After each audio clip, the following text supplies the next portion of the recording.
Ош шаарында жол инфраструктурасын жакшыртуу багытындагы аткарылып жаткан аракеттер алгылыктуу жүрүүдө. Достор, бүгүн 10 август шаардагы Касымалы Баялинов көчөсү ачылып жатат.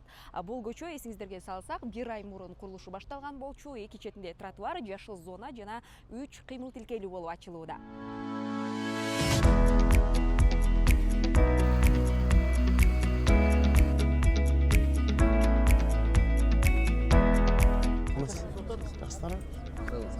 Баялинов көчөсү, эми билесиңер, Касымалы Баялиновдун атын алып жүрөт.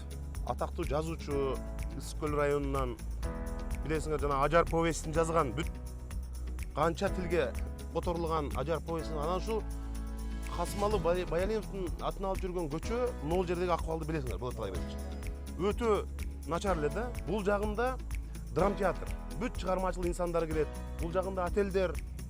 Бул жерде заңгыраган биздин дагы бир мейманкана түшүп атат. Биз ушул Жеңиш Коромбекович мына тез арада оңдойлу дедик. Азыр жаркыратып, мына оңдоп ачылышын жасап атабыз. Кана бисмиллахиррахманиррахим. Агай, келиңиз кана. Мына. Жол ачылды. Мамлекетибиз мына оңолуп, гүлдөп өсүү жолунда мына ушундай жакшынакай көчөлөр ачылып, жакшы иштер болуп атат. Мына баарыбыздын ишибиз жакшы болсун, Кыргызстан гүлдөп кетсин. Айтканыңыз келсин.